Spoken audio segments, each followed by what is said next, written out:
100 smart city लेके आए थे, आज तक 100 स्मार्ट सिटी में एक स्मार्ट सिटी नहीं बना।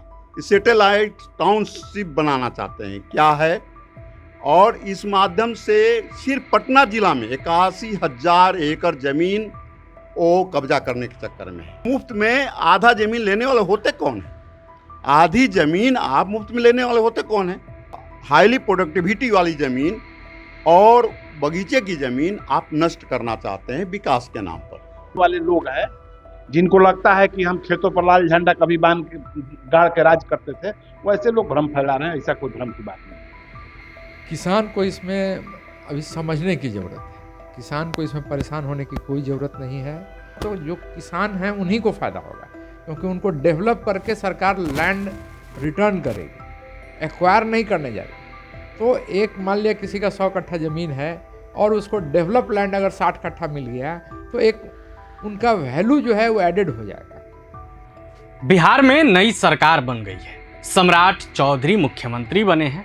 मुख्यमंत्री बनने के बाद सम्राट चौधरी काफ़ी एक्शन मोड में हैं। नए नए प्लान ला रहे हैं, नई नई चीज़ों पर काम कर रहे हैं और इसी में से एक है सैटेलाइट टाउनशिप। सम्राट चौधरी का ये ड्रीम प्रोजेक्ट है। 11 जगहों को चिन्हित किया गया है जहां सैटेलाइट टाउनशिप बसाया जाएगा, लेकिन सैटेलाइट टाउनशिप का किसान खूब विरोध कर रहे हैं। आखिर सैटेलाइट टाउनशिप का किसान विरोध क्यों कर रहे हैं ये हम जानेंगे, लेकिन उससे पहले जान लेते हैं कि आखिर सैटेलाइट टाउनशिप होता क्या है। दरअसल सैटेलाइट टाउनशिप एक छोटा योजनाबद्ध और आधुनिक शहर होता है जिसे किसी बड़े महानगर के पास बसाया जाता है। इसका मुख्य उद्देश्य शहर पर बढ़ती जनसंख्या, ट्रैफिक और प्रदूषण के दबाव को कम करना होता है। सैटेलाइट टाउनशिप की मुख्य विशेषताएं हैं पूरी तरह से आत्मनिर्भर। ये शहर मुख्य नगर पर पूरी तरह निर्भर नहीं होते। इनमें लोगों के लिए रोजगार, आवास, स्कूल, अस्पताल और मनोरंजन जैसी बुनियादी सुविधाएं उपलब्ध होती हैं। साथ ही मुख्य शहर से इनका जुड़ाव भी होता है।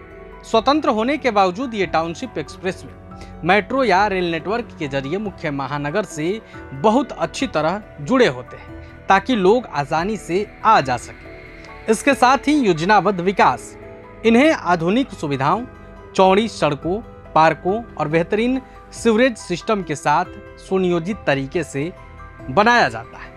बिहार सरकार ने बिहार में 11 सैटेलाइट टाउनशिप बसाने का प्लान लाया है। इसमें कौन कौन शहर है वो भी हम आपको बता देते हैं।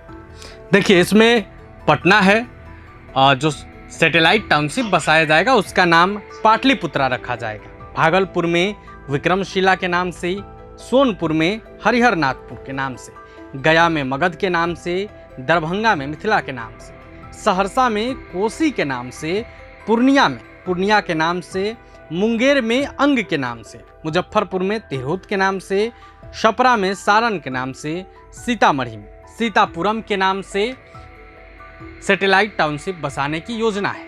ऐसे में सरकार किसानों को उनका ज़मीन लेगी और फिर 55% जो ज़मीन है उसे विकसित कर देगी। अब किसान इसका खूब विरोध कर रहे हैं। आखिर विरोध क्यों कर रहे हैं? ऐसे तो देखने और सुनने में सैटेलाइट टाउनशिप तो अच्छी चीज़ है, इसके बसने से विकास होगा, लेकिन फिर भी किसान विरोध क्यों कर रहे हैं? इस पर जब हमने किसान नेता अखिल भारतीय किसान महासभा के राष्ट्रीय सचिव उमेश सिंह से बातचीत की है, क्या कुछ कह रहे हैं आप जरा ये वीडियो देखिए। ये पूरे प्रपोजल जो जिस तरीके से आया है, पहला चीज़ तो इसमें लाखों एकड़ कृषि भूमि नष्ट होगा, जो किसानों के लिए खाद्य संकट, आगे चलकर जनता के लिए खाद्य संकट उत्पन्न करेगा, पहली चीज़। दूसरी चीज़ की जो ज़मीन अधिग्रहण करने का मामला है वो लैंड पुलिंग है। लैंड पुलिंग का विचार सबसे पहले अमरावती प्रोजेक्ट में जो राजधानी बनना था आंध्र प्रदेश का, चंद्रबाबू नायडू लेके आए थे और वहाँ किसानों ने इसका ज़बरदस्त विरोध किया। तो लैंड पुलिंग में आधी ज़मीन मुफ्त में सरकार ले लेगी डेवलपमेंट के नाम पर। ठीक है। तो अमरावती में किसानों ने कहा कि हम राजधानी का विरोध नहीं करते हैं, राजधानी बनाइए, लेकिन हमारी पूरी ज़मीन का मुआवजा दीजिए आप। और सरकार को वहाँ पूरी ज़मीन का मुआवजा देना पड़ा 13 के कानून के मुताबिक। जो भूमि अधिग्रहण कानून 13 है उसके मुताबिक पूरी ज़मीन का मुआवजा देना पड़ा। दूसरी बात आई पंजाब सरकार ने लेकर के लैंड पूलिंग का मामला। वहाँ किसान ज़्यादा संगठित हैं, वहाँ किसानों ने ज़बरदस्त प्रतिरोध किया कि लैंड पूलिंग नहीं चलेगा और हम किसी भी मूल्य पर कृषि भूमि नहीं देंगे। और वहाँ लोग ने लड़ा और भगवत मान सिंह को पीछे हटना पड़ा और पूरे पॉलिसी को पीछे ले गए वो। अब बिहार सरकार लेके आई है, सम्राट चौधरी सरकार लेके आई है सैटेलाइट टाउन। 100 स्मार्ट सिटी लेके आए थे, आज तक 100 स्मार्ट सिटी में एक स्मार्ट सिटी नहीं बना। सैटेलाइट टाउनशिप बनाना चाहते हैं, क्या है? और इस माध्यम से सिर्फ पटना जिला में 81,000 एकड़ ज़मीन वो कब्जा करने के चक्कर में है बिना मुआवजा का। नहीं, लेकिन सरकार तो उसका दाम देगी ना किसानों को। सरकार दाम कहाँ दे रही है? सरकार कह रही है कि हम इसको विकसित करेंगे, 4.5% हम उसमें से ले लेंगे और 5.5% हम वो विकसित करके ज़मीन आपको दे देंगे। तो आप मुफ्त में आधा ज़मीन लेने वाले होते कौन हैं? आधी ज़मीन आप मुफ्त में लेने वाले होते कौन हैं? यदि किसानों की ज़मीन लेनी है तो उनका 13 के कानून के हिसाब मुताबिक उनको फुल मुआवजा देना पड़ेगा। इसके बगैर किसान नहीं मानेंगे। और दूसरा चीज़ हम लोग इसलिए भी विरोध कर रहे हैं कि जिस लार्ज स्केल में जो कृषि भूमि नष्ट होगा, देखिए विकास के नाम पर लाखों लाख एकड़ ज़मीन पहले ही हाईवे और विभिन्न माध्यमों से और औद्योगिक क्षेत्र के नाम पर अधिग्रहण किया जा चुका है। तो कृषि भूमि तो लगातार शॉर्ट हो रही है, कम होता जा रहा है, तो उत्पादन कम हो जाएगा। तो आने वाले समय में तो कृषि खदान संकट उत्पन्न होगा सामने। तो ये खदान संकट जो उत्पन्न होगा तो बहुत मुसीबत पैदा लेगा। भारी महंगी अनाज जो आयातित होंगे वो लोगों को खरीदना पड़ेगा, कृषि संकट में रहेगा। और इससे पर्यावरण भी असंतुलन में, क्योंकि कृषि भूमि नष्ट होगा तो खेती की जो ज़मीन में वो जो फसल लगे होते हैं उससे प्रकृति भी बैलेंस रहती है। जैसे जंगल कटने से प्रकृति अनबैलेंस हो रही है। जो सरकार एक पेड़ माँ के नाम आह्वान करने वाली लाखों लाख पेड़ काटे जा रही है इसी बिहार में। नहीं, लेकिन कई ऐसे राज्य हैं जिसे विकसित बनाने के लिए ऐसे शहर बसाए गए हैं, वहाँ भी तो नहीं। कौन सा ऐसा राज्य है जो अब विकसित हुई है और वहाँ इस तरह के प्रोग्राम हुआ है? जंगल लगातार काटे जा रहे हैं। आप लाखों लाख एकड़ की जंगल काट दिए गए। आप भागलपुर में और ज़मीन नहीं था थर्मल पावर के लिए, 10 लाख आम और लीची का पेड़ वहाँ काटा जाना है।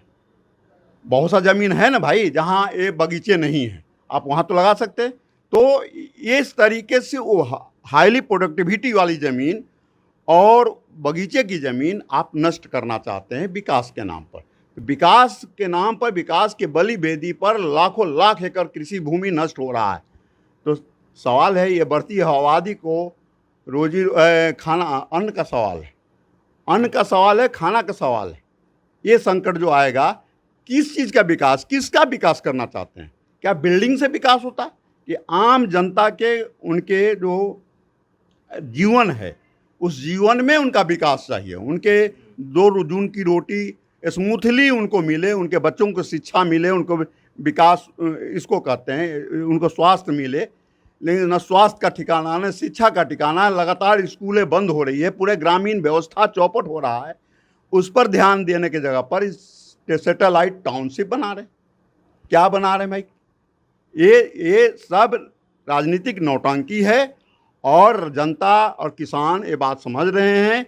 ये राजनीतिक नौटंकी नहीं चलेगा, क्योंकि 100 स्मार्ट सिटी के नाम पर जो लूट हुआ इस देश में, आज तक एक स्मार्ट सिटी जो सैटेलाइट टाउनशिप है इसका विरोध कीजिएगा? बिल्कुल विरोध करेंगे। हमने 10 मई को किसान महासभा के स्थापना दिवस पर तमाम जिला मुख्यालयों पर धरना प्रदर्शन के माध्यम से इस मुद्दे को उठाया है, इसका प्रतिरोध शुरू कर दिया है। मुख्यमंत्री से भी मिलेंगे? मुख्यमंत्री के सामने हम मिलने का बुलाएंगे तो जरूर मिलेंगे, लेकिन हम सड़कों पर आंदोलन खड़ा करेंगे सरकार के खिलाफ और लड़ाई लड़ेंगे। और मुख्यमंत्री यदि आते हैं वार्ता के लिए, तो वार्ता भी। तो आपने किसान नेता को सुना, उमेश सिंह को। उन्होंने बताया कि कैसे सरकार गरीबों को, कृषकों को खत्म करने के लिए लगी हुई है। सैटेलाइट टाउनशिप से हजारों एकड़ जमीनें बर्बाद हो जाएंगी, फिर जो बड़े घराने होंगे उनको फायदा मिलेगा। हालांकि जब इस पर हमने किसान मोर्चा के बीजेपी के प्रदेश अध्यक्ष मनोज कुमार सिंह से बातचीत की, तो वो क्या कुछ कह रहे हैं, आप ये वीडियो देखिए। अच्छा, जो सैटेलाइट टाउनशिप लाया गया है सरकार द्वारा, उसका विरोध किया जा रहा है क्योंकि जिन जमीनों का अधिग्रहण किया जाना है उसकी खरीद बिक्री पर रोक लगा दी गई है। किसान इससे नाराज हैं। देखिए, किसान कौन से नाराज है तो हमको नहीं पता है, लेकिन बिहार में सैटेलाइट टाउन बन रहा है, ये जान के ही बिहार के लोगों में असीम खुशी है। और आपको ये जानकर आश्चर्य होगा कि 11 शहर में हम लोग टाउन बना रहे हैं, और 11 का नाम हमारे संस्कृति को जोड़ते हुए, हमारे पुराने धरोहर को जोड़ते हुए सम्राट चौधरी जी ने रखा है। जैसे पटना का जो शहर बनेगा उसका नाम पाटलिपुत्रा रहेगा, सोनपुर में जो शहर बनेगा उसका नाम हरिहरनाथपुरम रहेगा। अब हरिहरनाथपुरम नाम होने से यदि किसी को व्यथा है तो वो अलग विषय है। गया में बनेगा तो उसका नाम मगध रहेगा, उसके बाद दरभंगा में बनेगा तो मिथिला रहेगा, सहरसा में बनेगा तो कोसी रहेगा, पूर्णिया में बनेगा तो उसका नाम पूर्णिया इसलिए रखा गया है कि पूरन देवी माई का वहाँ स्थान है और उसको हम लोग मानते हैं कि वही रहना चाहिए। मुंगेर का जो शहर बनेगा उसका नाम अंग रहेगा, भागलपुर का विक्रमशिला रहेगा और मुजफ्फरपुर का तिरहुत रहेगा, छपरा का सारण रहेगा, सीतामढ़ी के सीतापुरम रहेगा। अब सीतापुरम, हरिहरपुरम, इस नाम से यदि किसी को कष्ट है तो उसको तो कष्ट है, बाकी हमको नहीं लगता है कि कोई किसान कहीं दुखी है, कोई कष्ट में है। नहीं, लेकिन जिस तरीके से अभी जमीन खरीद बिक्री पर या फिर नए मकान बनाने पर रोक लगाए गए हैं, इससे किसानों को दिक्कत है। मान लीजिए किसी किसान को अभी बेचकर कोई बिजनेस करना हो, बेटे को पढ़ाना या फिर कुछ और करना हो, तो ऐसे में वो किसान तो बेच नहीं पा रहे हैं। देखिए, आप हमें पता नहीं है किस एरिया से हैं, आपका पृष्ठभूमि किसान से है कि नहीं। कोई भी किसान बहुत विकट परिस्थिति में अपनी जमीन बेचना चाहता है, बिल्कुल। और वैसे किसान जिसको लगता हो कि आज इस भूमि का कीमत 1 लाख रुपए कट्ठा है और ये सम्राट जी चौधरी जी के नीति और ये सैटेलाइट टाउन बनाने से मेरे जमीन का कीमत 10 लाख रुपया हो जाएगा, या जो आज 50 लाख है वो 50 करोड़ हो जाएगा, कोई किसान बेचना नहीं चाहेगा। हर किसान जो अपना गांव से निकलता है तो आधा कट्ठा, पौन कट्ठा जमीन खरीदता है, इसलिए कि हमारे बच्चे वहां घर बना लेंगे तो पढ़ेंगे, और उसी के जमीन में जब बड़ा टाउन बन जाएगा तो किसान जमीन बेचना चाहेगा। ये जो भ्रम फैलाने वाले लोग हैं, जिनको लगता है कि हम खेतों पर लाल झंडा कभी बांध के गाड़ के राज करते थे, वैसे लोग भ्रम फैला रहे हैं। ऐसा कोई भ्रम की बात नहीं है। तो आपने बीजेपी किसान मोर्चा के प्रदेश अध्यक्ष मनोज कुमार सिंह को सुना। वहीं दूसरी तरफ एक और सवाल है कि जिन जिन जगहों पर सैटेलाइट टाउनशिप बसाए जाने हैं वहां अभी से ही ज़मीन खरीद बिक्री पर रोक लगा दी गई है, वहां आप निर्माण का कार्य भी नहीं कर सकते हैं। ऐसे में जो लोग ज़मीन के धंधे से जुड़े हैं, जो ज़मीन खरीदते हैं, बेचते हैं या फिर ज़मीन खरीद कर उस पर बिल्डिंग बनाते हैं, उन लोगों से भी हमने बातचीत की है। इसी में क्रेडाई एक संस्था है जिससे जुड़े हुए हैं कई लोग, ज़मीन का कारोबार करते हैं। इन्हीं में से एक हैं नरेंद्र सिंह, जो कि क्रेडाई के मेंबर हैं। उनसे हमने बातचीत की है कि आखिर सैटेलाइट टाउनशिप से क्या सच में किसानों को नुकसान होगा, क्या सच में ज़मीन की खरीद बिक्री करने वालों को नुकसान होगा। आप उनको भी सुनिए। किसान को इसमें अभी समझने की ज़रूरत है, किसान को इसमें परेशान होने की कोई ज़रूरत नहीं है। सबसे बड़ी बात यह है कि जब डेवलप सिटी का बात करें, सैटेलाइट सिटी का जो अभी प्रपोजल आया है, ये एक डेवलप सिटी का बात हो रहा है और किसान को इससे बहुत ज़्यादा फ़ायदा होगा। सबसे ज़्यादा फ़ायदा होगा तो जो किसान हैं उन्हीं को फ़ायदा होगा, क्योंकि उनको डेवलप करके सरकार लैंड रिटर्न करेगी, एक्वायर नहीं करने जा रही है। तो एक मान लिया किसी का 100 कट्ठा ज़मीन है और उसको डेवलप लैंड अगर 60 कट्ठा मिल गया तो एक उनका वैल्यू जो है वो एडेड हो जाएगा। आपका काम है ज़मीन खरीदना, उस पर बिल्डिंग बनाना, फिर बेचना, लेकिन जिन शहरों में टाउनशिप, सैटेलाइट टाउनशिप विकसित करने हैं, वहाँ पर ज़मीन के खरीद बिक्री और फिर निर्माण पर रोक लगा दिए गए हैं, तो आपके धंधे को भी तो नुकसान होगा। देखिए, यह जो रोक लगाया गया है शहर से बाहर लगाया गया है, नया शहर बसाने के लिए लगाया गया है। तो इससे हम लोग के किसी के धंधे पर नुकसान नहीं होना है। लेकिन सरकार से हम लोग का एक यही अनुरोध हुआ कि ये जो प्रावधान है या जो सैटेलाइट सिटी का जो प्लानिंग है उसको जल्द से जल्द लागू किया जाए, जिससे कि बड़ा ज़्यादा विकसित और ज़्यादा धंधा होगा इससे।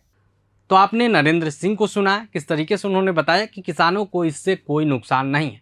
तो आपने किसान नेता को भी सुना, जो किसान मोर्चा के प्रदेश अध्यक्ष हैं बीजेपी का, उनको भी सुना, और ज़मीन की खरीद बिक्री में जो लोग लगे हैं उनको भी सुना है। लेकिन आपको क्या लगता है, क्या सच में सैटेलाइट टाउनशिप से लोगों का विकास होगा, किसानों का विकास होगा, या फिर इससे बर्बादी तय है? अपनी राय कमेंट बॉक्स में रखेंगे। वीडियो देखने के लिए आपका धन्यवाद। प्रभातखबर.com, विश्वास वही, रफ्तार नहीं।